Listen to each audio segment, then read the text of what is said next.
introduction. Although may mga times na uulit-ulitin ko po ang aking tinuro sa introduction dahil malamang hindi natin nakuha lahat, pero sisubukan po natin makuha ito ng isang pasada lang. Ang date po ngayon is 15 September. Tandaan po natin, 15 September po tayo nagsimula. Okay. Pwede pa po ba tayong mag-recruit next week yung sa mga gusto pang sumali next week? Okay. Maaari pa po. Pwede pa po yon next week. Sige. Wala pa po ilang slots pa ba? 6 po. Pwede mong, 6 pang slots ang pwede mong occupy. Ay, hindi. Kayo lang po yung nagbayad. So, unlimited po yung slots. Kahit 100 po tayo, pwede. Okay. Opo. Ma-accommodate mo natin sa... Ma-accommodate natin. Opo. Sa... Okay. So, ang tawag dito sa session 1 is introduction. Yun nga lang, yung mga susunod na linggo na darating pa yung iba, hindi na sila pwedeng umulit sa session 1, pero ganun pa rin po ang bayad nila. 300 hubo sa non-members?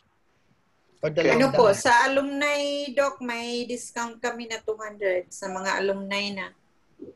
Good. Bali 100 lang po kami. Okay. So, 200 po sa mga hindi alumni. Ano po? Opo.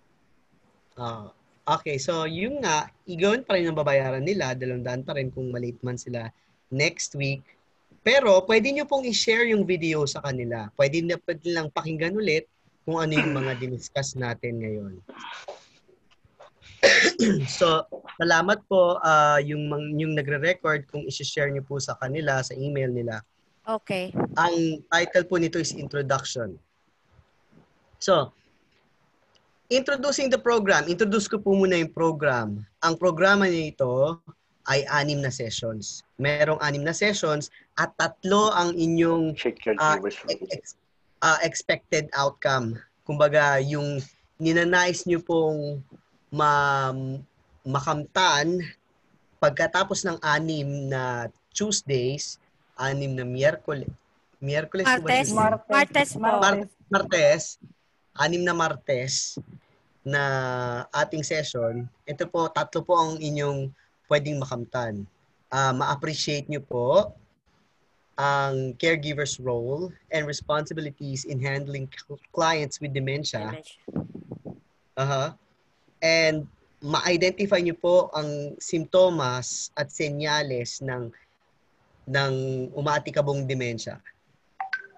At makadevelop po kayo ng panghabang buhay na pag-aaralan at maintindihan nyo po ang mga pasyente nyo at ang kliyente nyo na merong dementia. Okay. Yan pong 3. Okay, so Session 1, ang tawag dito, Introduction to Dementia. So ang certificate nyo po, nakalagay po doon, Empowered to Care, Caregiving with Dementia. Ito po nakalagay, Empowered to Care, Caregiving clients with dementia. Empowered Caregiving to care, clients, dementia. Right. Caregiving clients with dementia. Session 1. Okay. Yun ang session 1. Okay.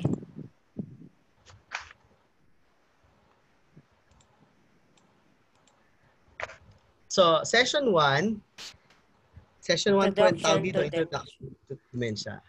Okay.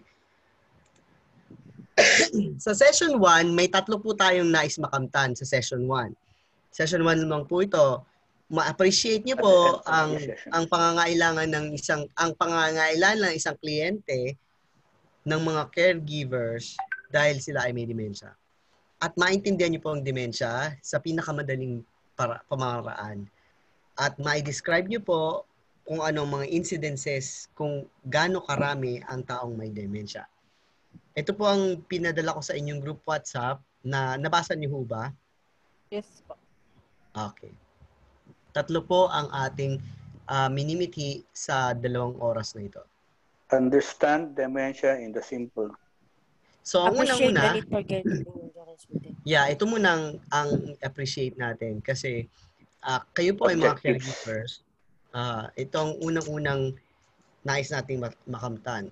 Ito po ay isang caregiver at ito po ay isang demented person. So, as you can see, marami pong nakita sa balita.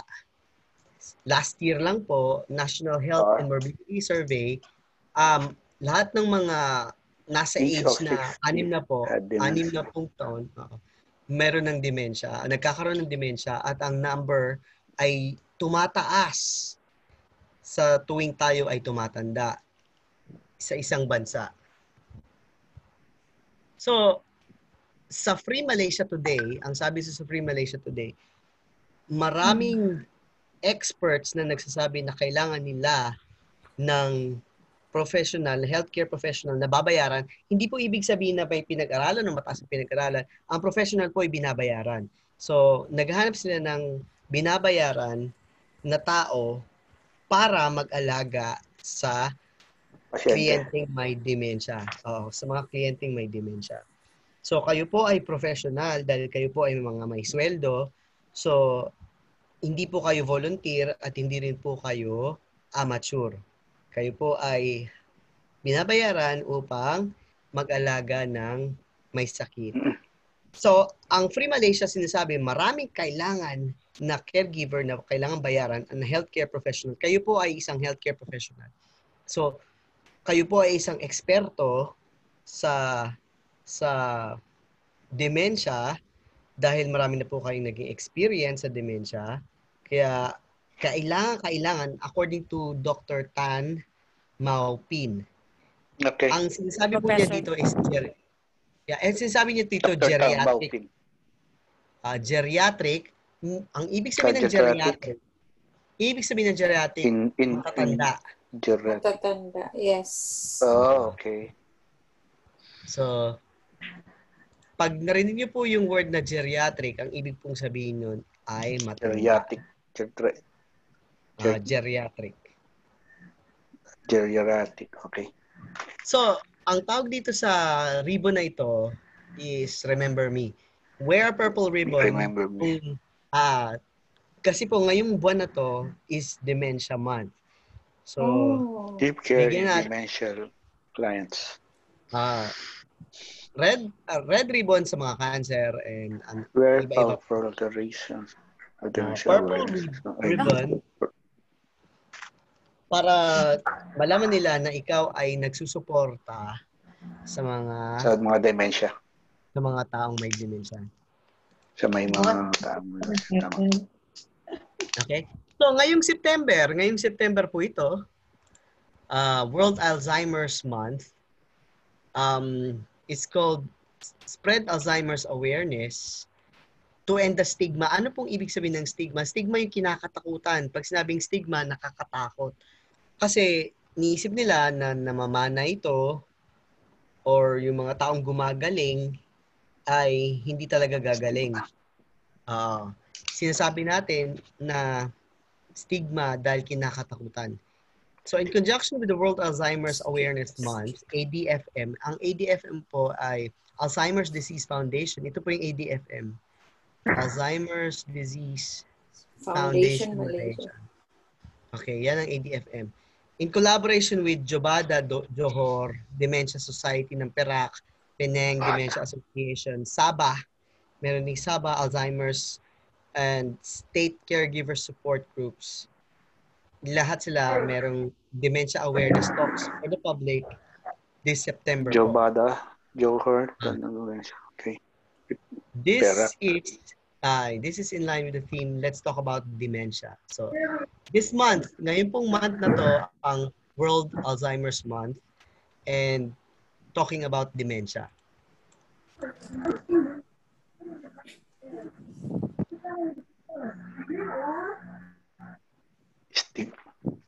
Okay?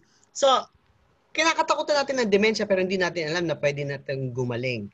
That means to say, wag po kayong mawala ng pag-asa sa mga kliyente nyo. Wag po kayong mawala ng pag-asa. Kasi lahat po ng kliyente nyo ay pwedeng gumaling. Okay?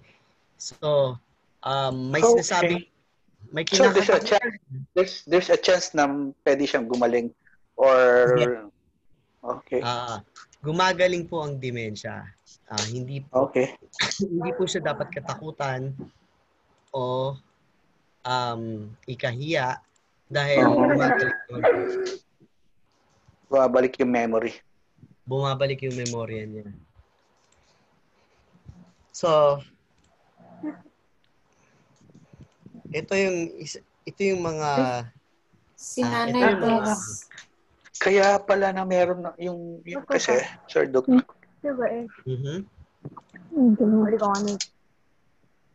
Yeah, bakit ho? Hindi, yung pasyente ko kasi is Alzheimer.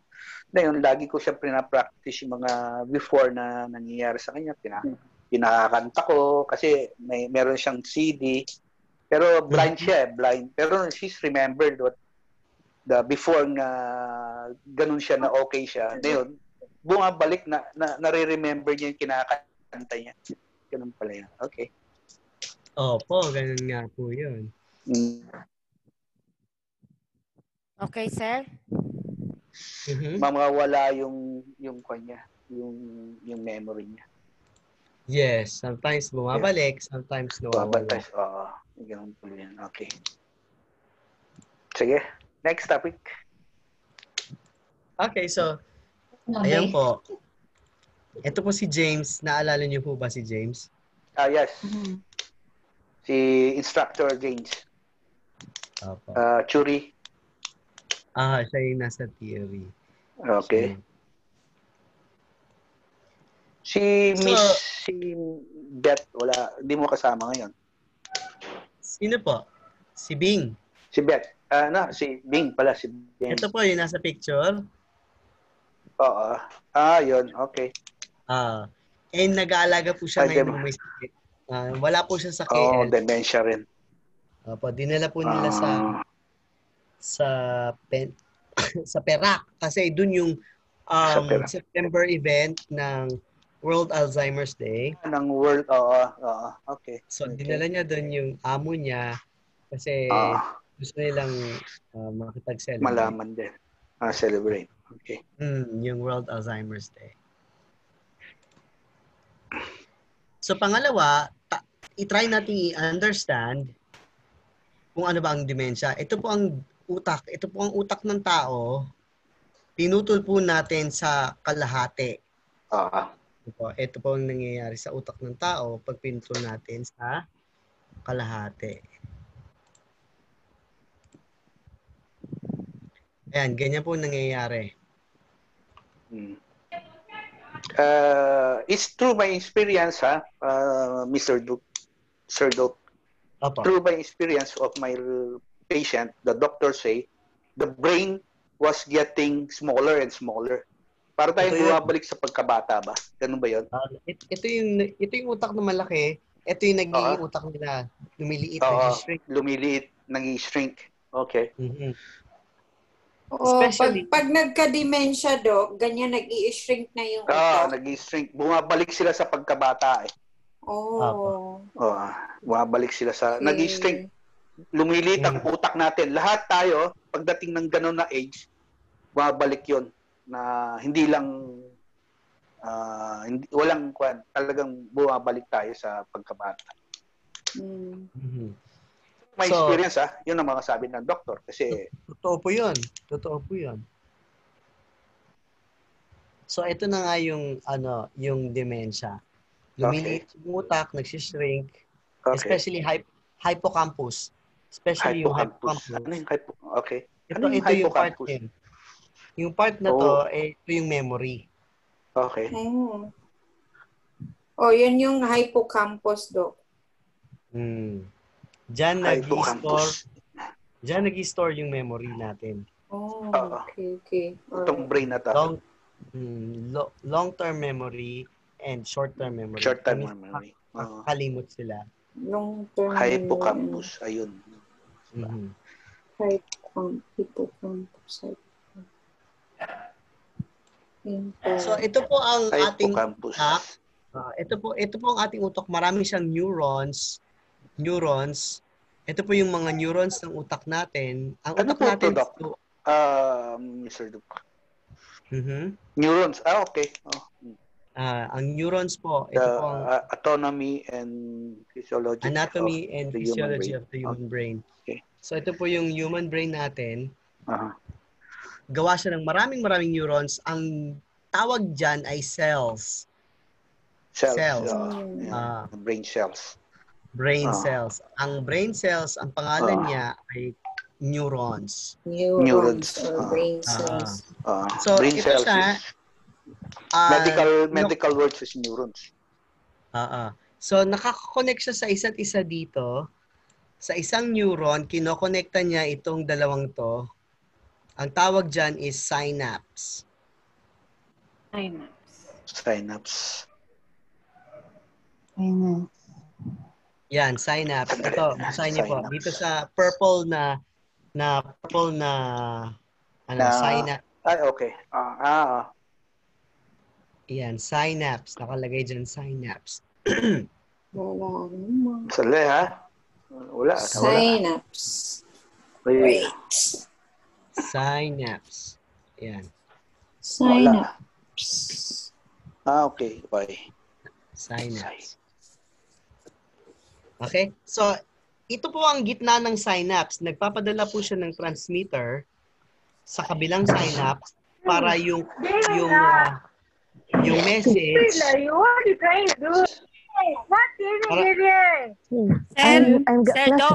Sir Doc, Aha. parang ang ingay po, nawawala po yung nag-record pa naman ako. Okay. Miss, si Power Lady, paki-mute po yung... Okay. Ano po ba si Power Lady? Malaysian po ba? Power Lady, are you Malaysian? Sir, pero hindi po pwedeng i-mute kasi naka-record Hindi po. ako. Pilipina siya pero she's born, nakapag-asawa po ng Malaysians. Okay. Question lang po, notice lang po. Pag may kailangan po sila magsalita, i-mute nyo na lang po yung kanya para yung tape, yung record hindi Daming kwentuhan eh. Doc, ang daming nakikwento sa record. Maraming kwento tong nare-record ko. Sige po, tuloy na lang. Okay, so ito po yung brains, andyan yung neurons, tapos ito po yung synapse. Sa bawat connecta ng synapse, sa bawat ending ng synapse, nagsasend siya ng message hanggang sa buong utak natin makareceive ng information. So ito po yung information.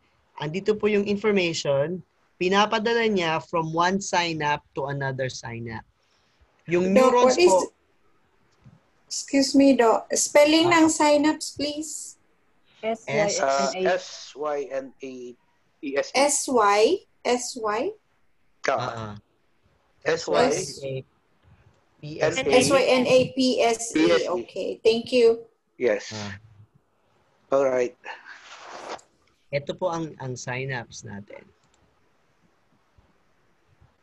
So, ang mga mensahe ay ipinapadala from one synapse to another synapse. Okay? Connecting cells. Ito po yung ulo, ito po yung nucleus, ito po yung pinakaulo niya. Tapos yung paa niya, kukonekta niya dito sa paa ng kabila. Ito po, ganito po yung itsura ng pagpapadala ng mensahe papunta sa kabila.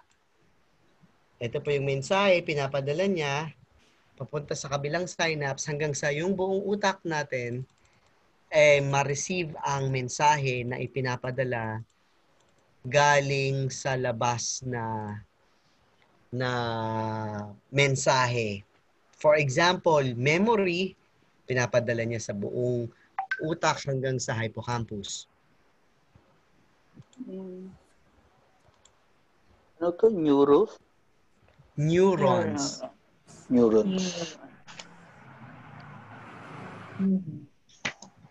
Okay po. So, ano ba ang ibig sabihin ng dementia? Ang ibig po sabihin ng dementia is a disease marked by a gradual loss of cognitive function. Cognitive po yung pamamagitan ng pag-iisip, pagrarason, kakalculate, pagbibigay ng mensahe, lahat po ng pag-iisip natin ang tawag doon cognitive. Meron din pong motor doon sa ating utak, sa ating brain, at meron ding emotion and social functioning. So, ang dementia, nawawala kasi nakikita niyo po ito, lumiit. Especially yung hippocampus, lumiit. Okay? Lumiliit ang brains. Kaya, gradual loss po ang tawag doon. Gradual loss.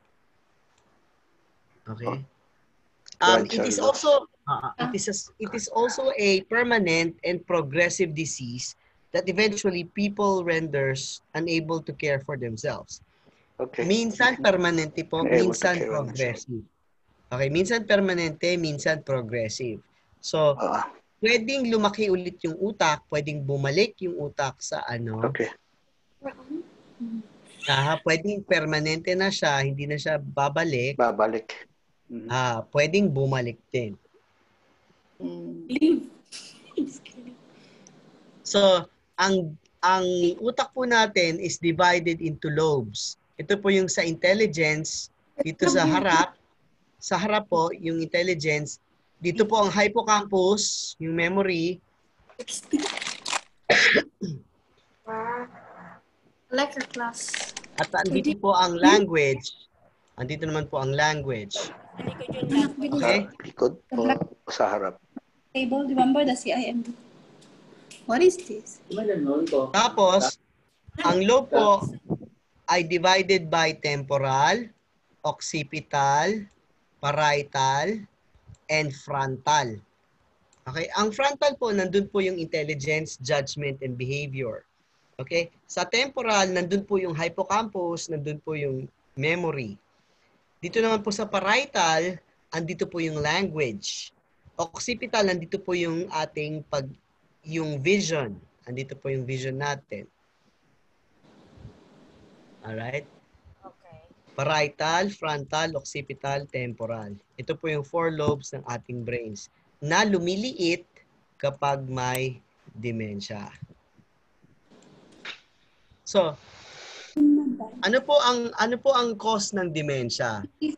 Pwedeng genetic, head injury, nerve damage, drug abuse, hypothyroidism, nutritional deficiency, and HIV infection. So, genetic. Ano po yung genetic na mamana? Kasi po, siguro, yung ating ninuno, may dementia, so tayo rin magkakaroon. Yun po ang genetic. Napapasa po mula sa kaninu-ninuan. Kaninu-ninuno. Hereditary. Yun po ang genetic.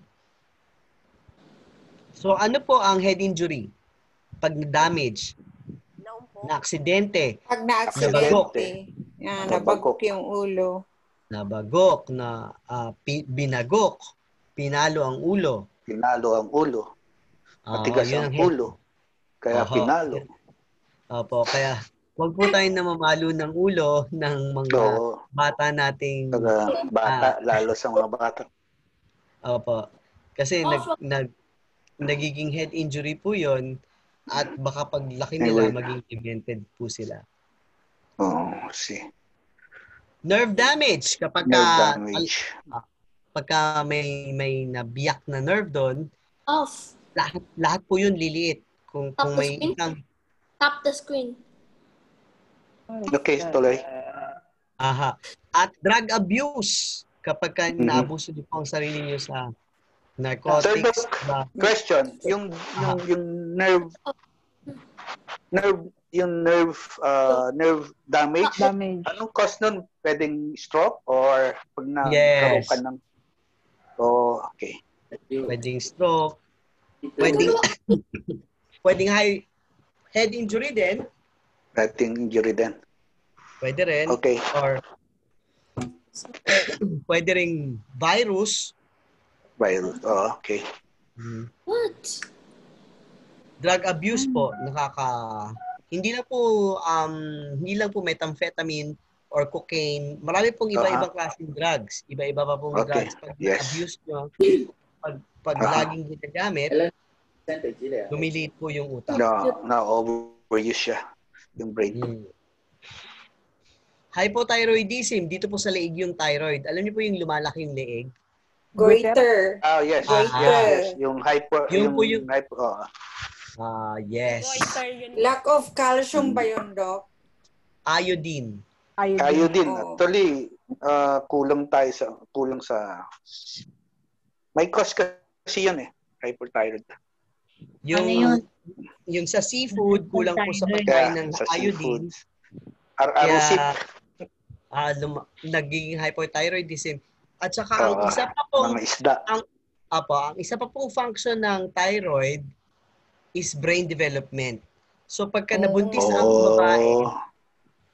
ang babae, inuubos ng kanyang fetus o kanyang anak ang kanyang iodine, kaya nagkakaroon ng goiter. Okay. Kasi po, I ginagamit po, lalo na pag sinasabi nilang matalino ang bata, masyadong matalino O ang bata. yung baby na po yung nagkukonsume napupunta ng iodine ng mama. Kasi po for brain development po ang iodine. Oh, I see. Okay. So pag naubos po ang iodine mo, hindi ka lang po magkakagoiter, pag tanda mo po, magkakademensya ka pa. Ay, hello, ganun. Kasi hindi, 100% possibility talaga, Doc, ganun ang mangyayari, Doc. hindi. Hindi naman. Hindi 100%. Pagka naagapan mo na uminom ng maraming iodine o kumain ng maraming seafood habang bata ka pa, na maraming iodine, hindi ka magkakaroon ng Hypothyroidism. dementia. Hindi ka magkakaroon ng dementia. Kasi dumami na yung iodine mo. So, ang isang diet po ng dementia na pinaka-importante is seafood and iodine. Oh. Sige, Safe na ako, Doc, kasi mahilig ako sa seafoods. Yung pasyente niyo po Safe ka muna. na. Hindi ka naman yun. Safe na. Pasyente na lang ang aalagaan at titingnan. Okay. At Yung i-encourage pasyente kumain. ng seafood, pa-encourage niyo po. Yung mga omega-3, ganun. Yun naman po yun. Ang tawag naman po doon is nutritional deficiency. Kasi yung dyan siya omega-3, papatak. Okay. dyan siya papatak. Especially vitamin B complex. Ang vitamin B complex for brain vitamin B development. complex. So, painumin nyo yung kliyente nyo ng maraming iodine at saka vitamin B complex. Kaya bumabalik ang memory. Anong vitamin? Vitamin B complex. B complex. B complex at saka Usually vitamin B9, folic acid, B9. Kasi ang B complex po 1 to 12. 1 to 12 po ang B complex. So vitamin B9 is folic acid. Ang folic acid po is for brain development. 9. Folic acid. Okay. B9, vitamin B9. Ang vitamin B1 po is thiamine. Thiamine is also for brain memory enhancer. Thiamine. Yung mga nag-board exam, nag-examinations, uminom ng maraming dose ng thiamine for memory booster. For memory booster. Ano yun? Sildo. Wala akong thyroid. Kailangan ko yun So, wala akong thyroid. Paano na? Okay, so ang susunod po is infection. Kapag pumunta, especially meningitis, kasi ang HIV nagkaka-meningitis yan eh. So pagka nagkaroon ng meningitis, ganun ba 'yon? Okay. Sa utak ay sa ulo kasi yan eh. Sa brain yung meningitis, 'di ba, Doc? Sakit sa brain ba 'yon? Yes. So anything that is infectious na nagpunta sa utak, yun ang magkakos ng dementia. Kaya sa mga bata kaya pa nagkaroon tama. Kaya hindi lang po pang matanda ang dementia. Ay, tama.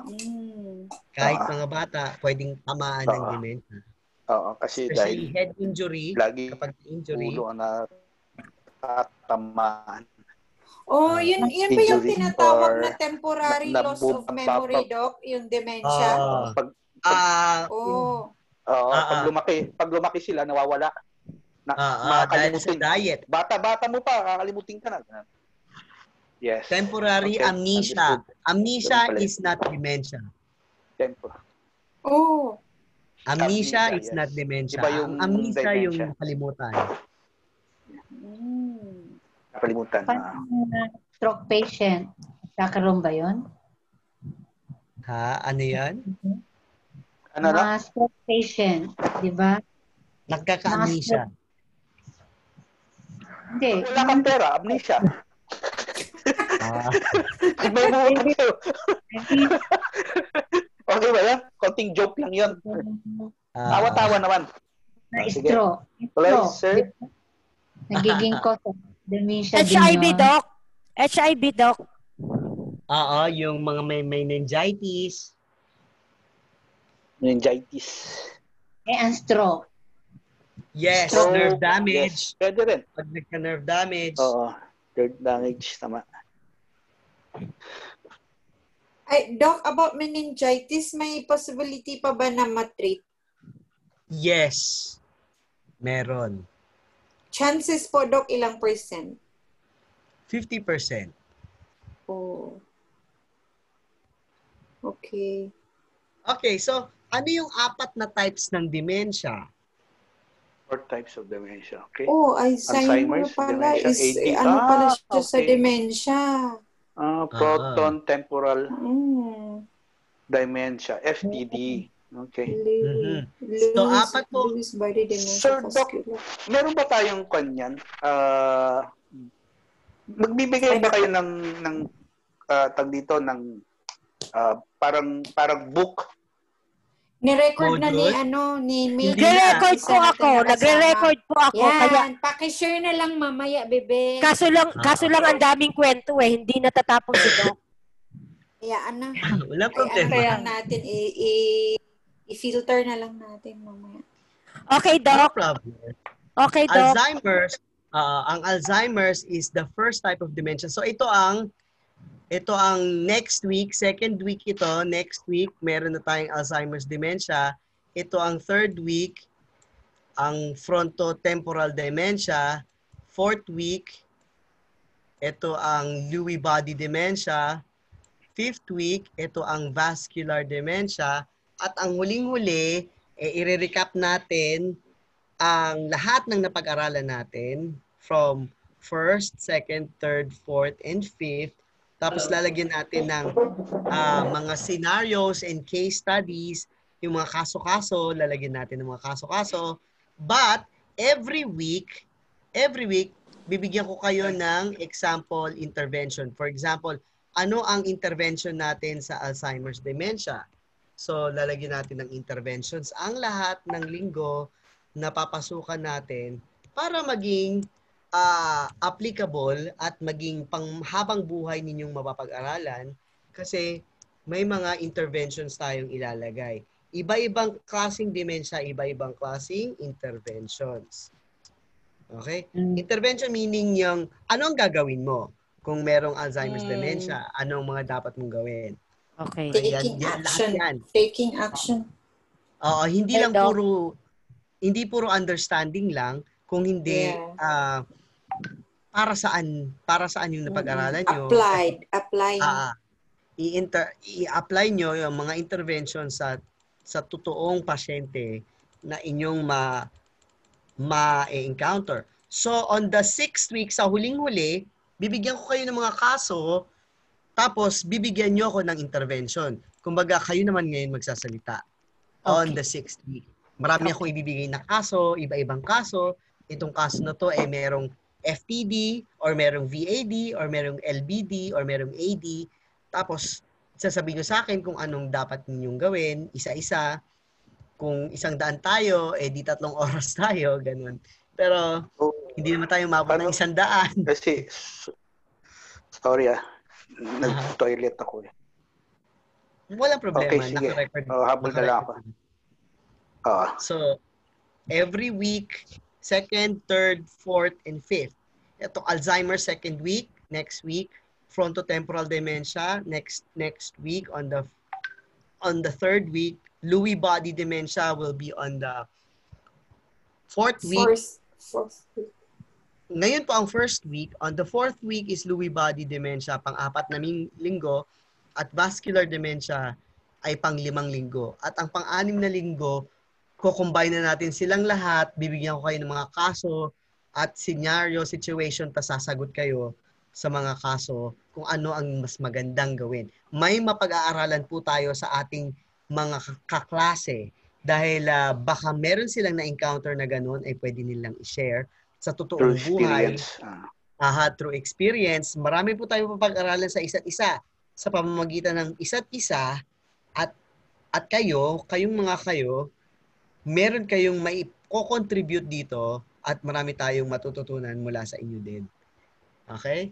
Ito po ang 4 na types of dementia na pagko-combine natin on the 6th week kasi 6 na linggo lang po tayo. Ngayon na po yung 1st week. Ngayon, ang dementia po ay may stages. Marami pong stages ng dementia, 3. Early, mild, and advanced. So ano po yung early? Yung early, nakakakalimot. Ito po yung early stages of dementia. Hindi po yan yung amnesia. Ang amnesia yung nawala sa isip mo. Totally nawala. Ang amnesia ay totoo talagang nawala sa isip mo. Ang forgetfulness ay nakakakalimot. Okay? Oh. Kunyari, umuulan na nga sa labas, nakalimutan mo parang nagdala ng payong. Forgetfulness lang yun. Yun ang mga early stages of dementia. Yung mga pwede naman nating iwasan pero nakakalimutan pa rin natin. Alam mo nang umuulan. Pero talaga ba, Doc, excuse me, Doc, talaga bang pag nakakalimutan, meaning to say, pwede mo nang na early stage dementia? Paano kasi pag na busy ka, tapos hindi na naalala kasi may nag-in na ibang inisip mo yung ibang kaya bigla mong nakalimutan? Hindi naman forgetfulness yun. Ano lang yun. Busy ang tawag doon. Okay? Kasi parang nakakatakot naman, early stage dementia, nakakalimot.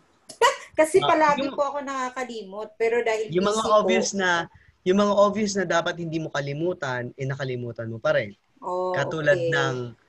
Katulad ng passport mo, pupunta ka nga sa airport, tapos naiwan mo pa yung passport mo. Okay. Wala kang passport. Yun. Okay. Forgetfulness. Iba na yan. Diba? Tama. That's the Grabe cause na yun. of dementia na yun talaga. Early dementia na yun.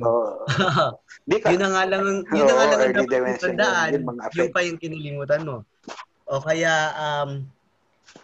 yung anak mo, nilagay mo lang dun sa upuan, tapos bumalik ka na sa kotse, nakalimutan mo, may anak ka palang nakaupo dun.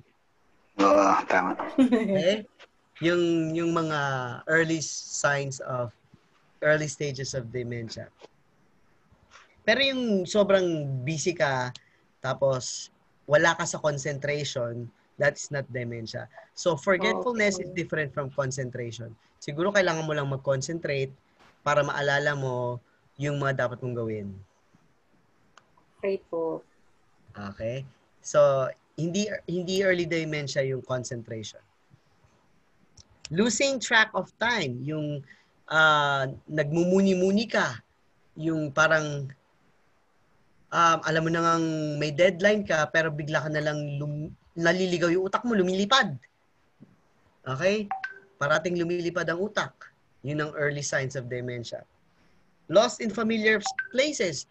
Nanggaling ka na nga dito 3 beses, hindi mo pa rin matagpuan. Sino bang nanggaling ng Lincoln 3 beses? Wala pa naman, ano? Wala pa naman. Okay lang yon. Yung first time mong nanligaw ka, na hindi ka nakarating ng Lincoln kasi nanligaw ka, okay lang yon. Kasi ang daming naliligaw papuntang Lincoln di ba?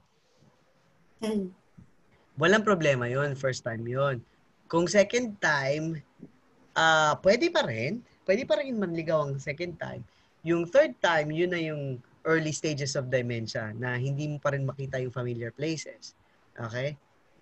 Mild stage of dementia, ito na yung alam mo na talaga na magkakademensya ka na. Becoming forgetful of recent events, people's name, hindi mo na alala yung mga pangalan. Okay? Ito na yung mild stage of dementia. Becoming lost at home, nasa loob ka na nga ng bahay mo, naliligaw ka pa rin, hindi mo alam kung nasa ng toilet, hindi mo alam kung nasa ng kusina, hindi mo alam kung nasan ang lababo. Okay? Having increasing difficulty with communication. Napakadaling tandaan ang tanong, hindi mo maalala, o ang tanong, iba ang sagot. Kunyari, ang tanong is oo o hindi, ang sagot mo sa makatuwid. Okay? Needing help with personal care. Toothbrush lang hindi mo na magawa. Nakalimutan mo na paano mag-toothbrush. Nakalimutan mo kung paano umihi sa kubeta. Umiihi ka na sa kama mo. Okay? Nakalimutan mo ng maligo. O pawis na pawis ka, hindi ka pa rin naliligo. O yun yung mga mild stage of dementia. Kailangan mo na ng personal care. Kailangan mo ng tulong. Nakalimutan mo pa paano magugas ng puwet. Kaya yung ibang mga dementia, hinahawakan nila yung tae nila. Nakalimutan nila na ang tae pala madumi. Okay? Okay. Tapos, experiencing behavior changes, including wandering and repeated questioning. Paulit-ulit mo tinatanong, may gatas ba tayo? Oo, may gatas na dun sa loob ng ref. Ay, asan yung gatas natin? Yung paulit-ulit na tanong, ay, bumili ka na ba ng gatas? Yung paulit-ulit ba? Yung ikaw na lang, mag-isa mo na lang pwedeng sagutin yung tanong mo, hindi mo pa rin masagot yung tanong mo. So, paulit-ulit na nagtatanong ng parehong-parehong tanong kahit nasagot na. Mild stage of dementia na yun. Ang mga advanced stage of dementia, ito po yung alam natin, nakikita natin. Ito po yung mga pasyente natin, kaya nandun ka na, kaya ka na hinire, o that's why kailangan na nila caregiver kasi advanced stage na ng dementia. Hindi na kayanan ng mga kamag-anak. Ito na yung wala sa mood. The late stage of dementia is one of near total dependence and inactivity. Ayaw gumawa. Ayaw gawin ng kahit ano. Dahil nakalimutan niya talaga kung paano gawin. Parang bata ba? Parang toddler. Okay. Becoming unaware of the time and place. Now, toddler na toddler. Okay? Hindi na niya alam kung anong oras at kung anong araw na. Having difficulty recognizing relatives. Hindi niya alam kung sino. Hindi na niya alam kung sino kamag-anak niya at kung sino kaibigan niya. Just my case. Parehas ko ng case na yun.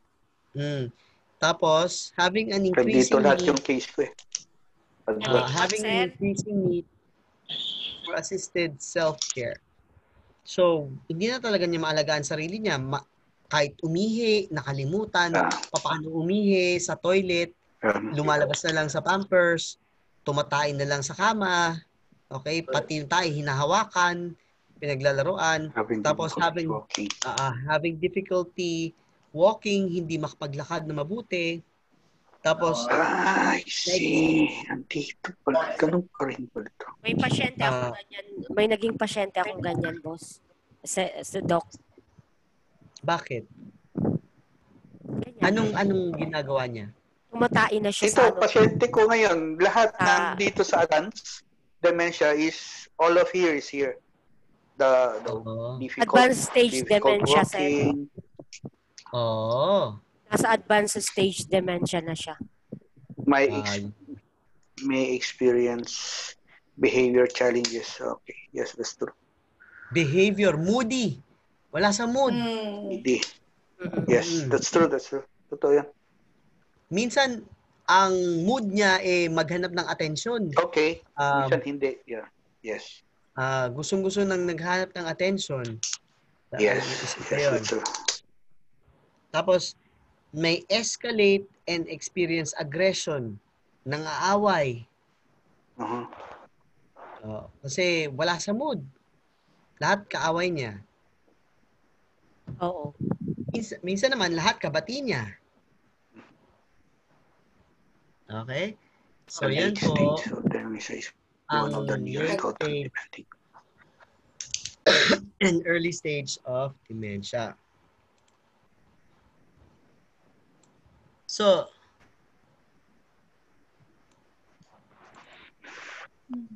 Ano na to, sir? ayaw gumalaw.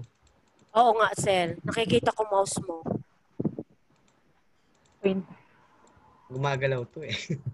Nakikita ko mouse mo, sir. Okay. Stop ko muna Hindi yung share. mabasa. Tapos, isi-share. Sandali, isi-share ko ulit. O kaya, i-end show ko muna. End show ko muna. Tapos saka ko ibabalik ulit. Okay.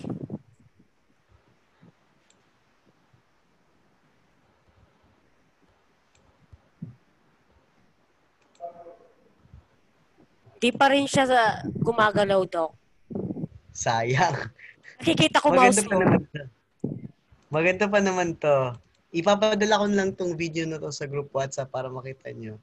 Okay. Pinapakita nila kung ano yung, kahit na may dementia ang isang tao, may utak pa rin dyan. So, yun ang message nito. There is a brain there even though they have dementia. Dementia. Dementia nga. Totoo, may dementia. Pero may Advanced brain stage of pa rin dementia. siya. Pero may brain pa rin doon sa loob. May brain pa rin ginagamit.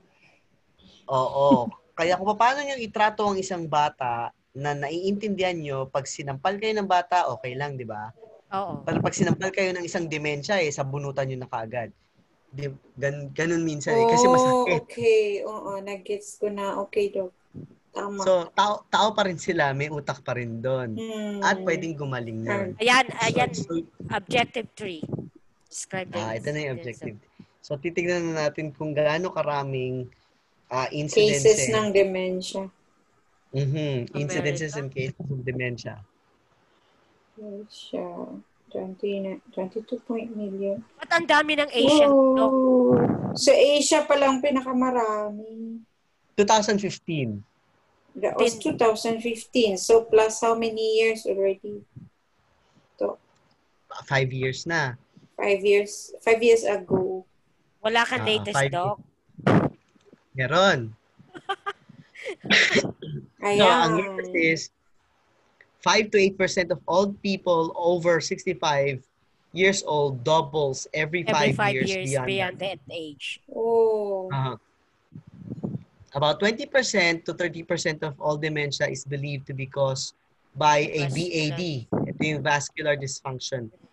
Most common is multi-infarct disease, yung mga stroke.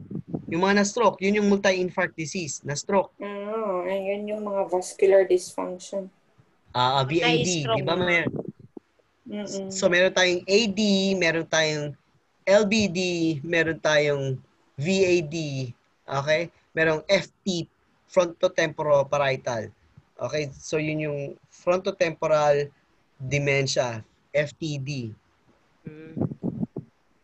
Okay, so most common is VAD. VAD? Yung mga na-stroke. Yung mga na-stroke o kaya yung mga tumatanda na puputol ang mga ugat sa utak tapos lumiliit, nagsishrink. Kasi ang utak natin, marami tayong blood vessels dyan para i-feed natin ang utak natin ng oxygen at ng sugar. So, pag naputol ang isang ugat doon, konektado lahat yun, lilit ang utak mo pag hindi nakakain. So, kailangan din ng Doc, kailangan din ng ng vitamins na pagkain, di ba? Ano ang pagkain ng utak natin? Alam mo kung ano? Unang-una, tulog. Yan ang pagkain ng utak natin. Tulog. Bakit? Kasi pag natulog ka, ang oxygen na dumadaloy sa utak mo, dadami. So, pangalawang pagkain ng utak mo, oxygen. Pero, hindi papasok ang oxygen. Kahit lagyan mo ng oxygen yan, kunyari, lagyan mo ng oxygen na face mask, di ba?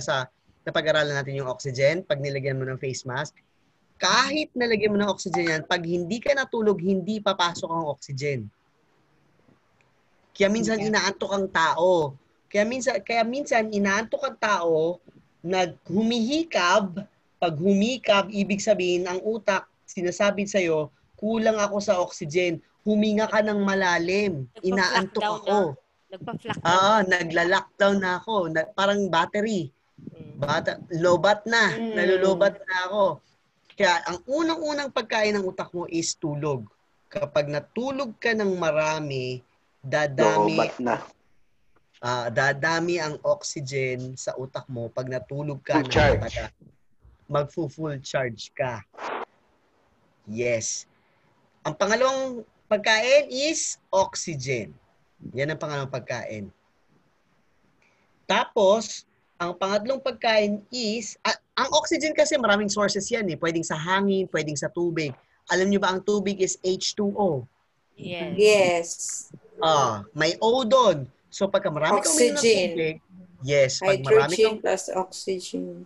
H2O. Doc, pwede i-repeat yung anong kailangan ng brain? Nung una? Ano yon? Unang-una sa lahat, habang bata ka pa, para hindi ka magkaroon ng advanced stage dementia, matulog ka parate. Okay? Makikita natin yan sa VAD topic natin sa 5th week. Dok, paano naman pagkagaya namin na nagtatrabaho kami? So, ganun talaga ate. At least 6 hours yung tulog mo. Ano po ba? Ilan po bang 8 to 10 hours ang required at least sa age namin? 7 to 8 hours. 8 to 10 hours. 10 is not good anymore. Depende. Okay. Hindi, pag may trabaho kang 8 hours, siguro mga 6 hours lang yung tulog mo sigurado. Kasi magpe-Facebook pa eh. So, dapat. Hindi ko makakalimutan. Maaga. 9:30 tulog na ako.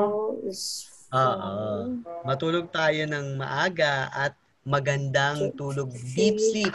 Minsan kasi, tulog na tayo. Hindi naman ngayon. Minsan kasi, joke. Minsan kasi mas maganda ang deep sleep kesa sa long sleep. Lamande lang. Kahit 5 hours lang yung tulog mo, basta yung anlalim niya. Basta dire-diretso. Meron nga 10 minutes lang ang tulog parang 10 hours. Ganon? Oo, kasi deep na deep dun sa mga trend, yung mga pagod na pagod. Anlalim talaga. Yung sa LRT. Sa LRT.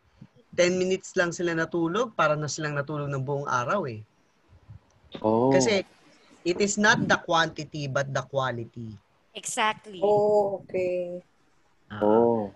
Kung ang dami mong iniisip, 10 oras ka man dyan magtutulog, ang utak mo ay lumilipad hanggang sa panaginip mo. Gising pa rin. Gising ka pa rin sa panaginip mo, bali wala yung 10 hours. Parang wala lang.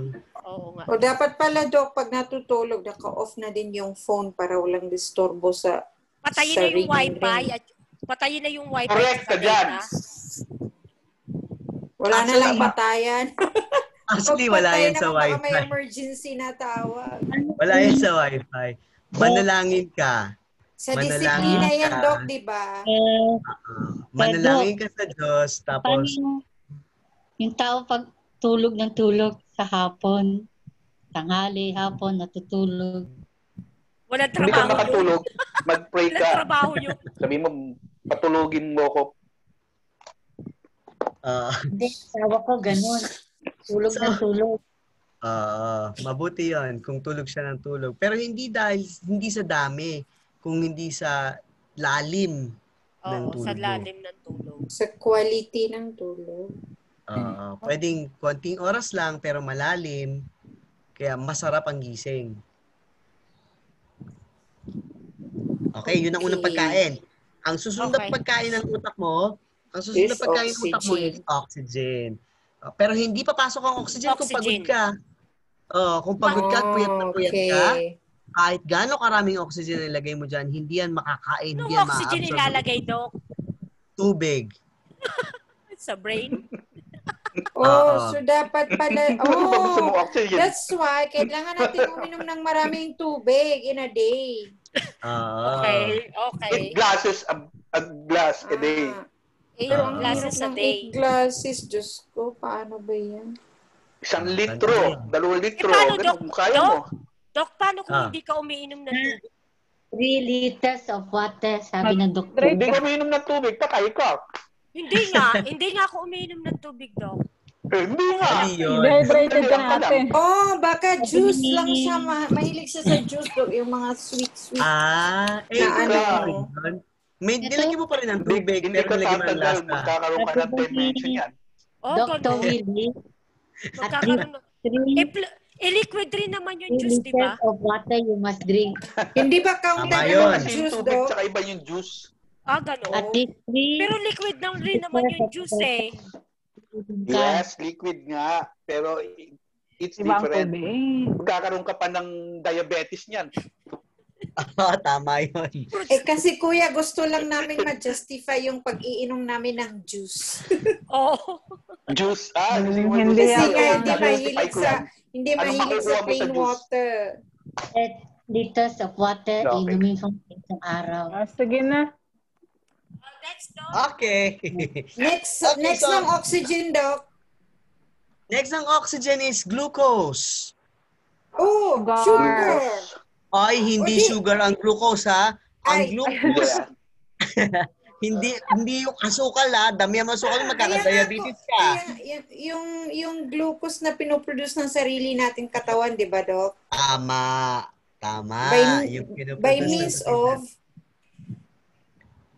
Lahat ng pagkain na-breakdown into glucose. I see. Okay. Tama. You're right. Yeah. So, kahit anong kainin mo, i-breakdown niya into glucose. Kaya, kung gusto mong maganda ang pagka-breakdown ng glucose, mag-exercise ka. Hala? Exercise tuwing mahihirapan ang katawan mong i-break ang mga pagkain tuwing umaga. Pwede na ba yung 5 minutes, Doc? 5 minute exercise? Nagja-jogging ko. Exercise. Oo naman, pwede na yun. Nag-yoga ako.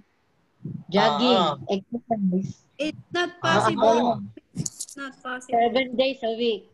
Nagja-jogging ako. Tama. 6:30 ng umaga. Pero sabi daw hindi daw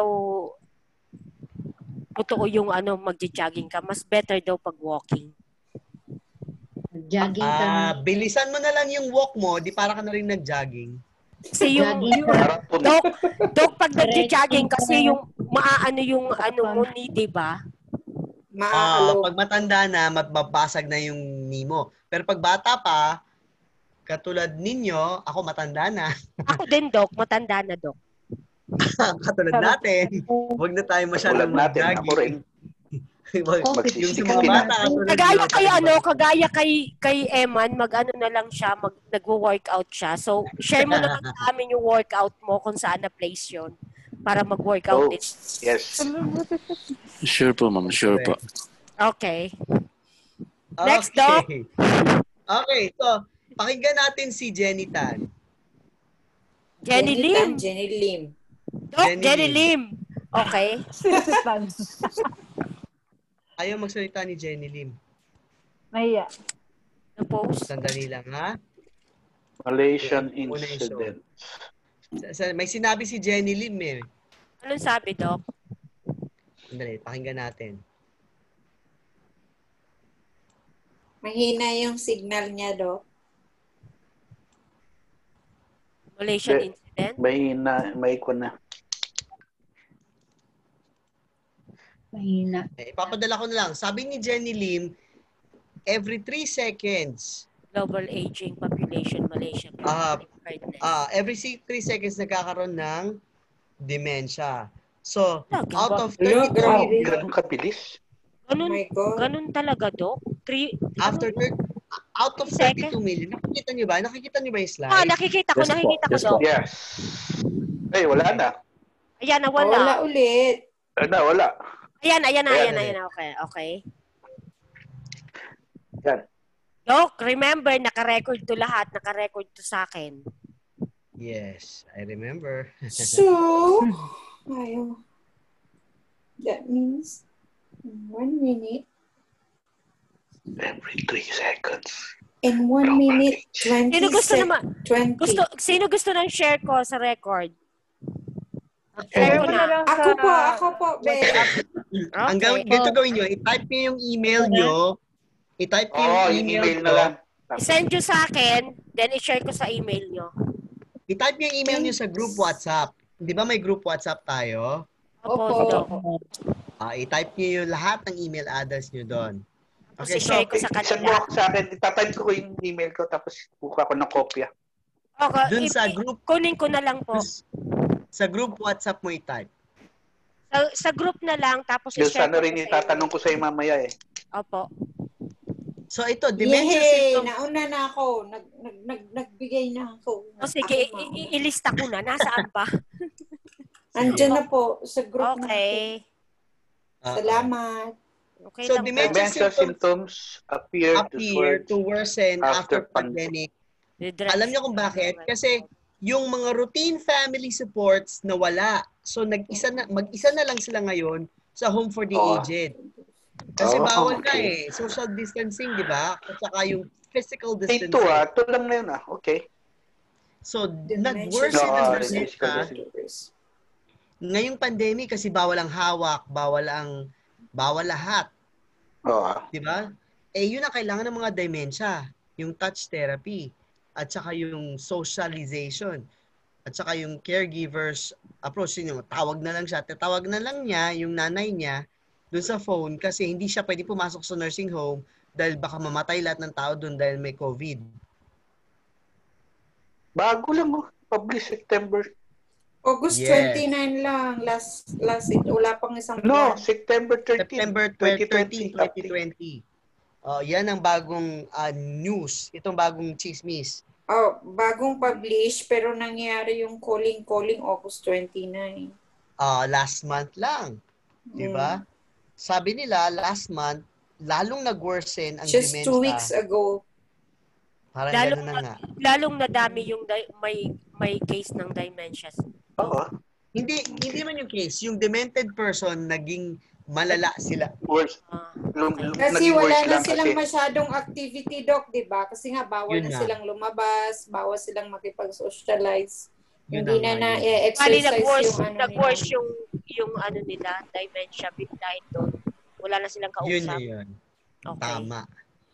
Okay. So, ito ang projected incidence ng dementia by the year, from 2015, by the year 2030, nagdo-double siya. Ito yung projected incidence.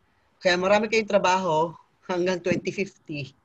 Di maganda. Marami pa kayong alagaan. Wala na, uugod-ugod na naman kami niyan. Dok, hanapan mo rin ako ng trabaho, Dok. Kami na yung malaka-dementia. Dok, hanapan mo ako ng Kami na alagaan yan. Kami na inaalagaan ng mga future caregivers naman. Dok, hanapan mo ako ng ng trabaho, Dok. Wala akong trabaho, Dok. Hanapan ka namin. Magkamag-alala. Maraming nagpo-post dun eh. Okay. Maraming nagpo-post dun. Ipapost ko rin dun sa online. Sige, Dok. Siya pinakamarami. Pero Doc, sa status, ang dami yung America. Wala, diba? yun, no? Ang lapad ng lapad na ng noo. purple niya. Wala, ang dami. At sa 2050 pa siya. Oo. So 30 mo after 30 years. 2050, alagaan nyo ako pag ako nagka-dementia. Wala. Ako ay alagain na din ako 70 na Dok, din ako. bakit, Dok? Hindi Paano ka yan? Dok, bakit hindi ka healthy living? Healthy? Baka lang naman. Maalagaan pa kita, Doc, kasi pa. Bata ka pa. Dok, ilang taon ka na ba, Dok? Dok, ilang taon ka na, Dok? Sikreto. 25 pa lang yan eh. Doc, ang Wala kay caregiver Doc. mo, Doc, ay Doc? 10 years old pa lang ngayon, Doc, yung caregiver mo.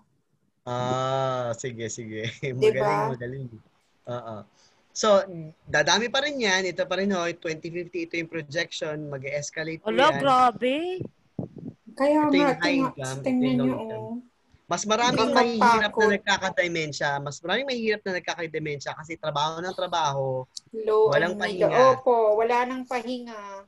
Yung mga mayayaman, enjoy lang ng enjoy. Pinapanood tayong mahihirap na nagtatrabaho. Hindi naman sa ganun. Ano ba Hindi, yan? joke lang. Basta yung mga high-income countries, hindi masyadong nagkakademensya. Yung mga low-income countries, katulad ng Asia, Yan lang, kaya nga, katulad ng Asia. Gano'n naman, Dok, eh. maraming Masakit na katotohanan, gano'n talaga. Pero hindi naman do kasi depende yun sa healthy living nila eh. Tama.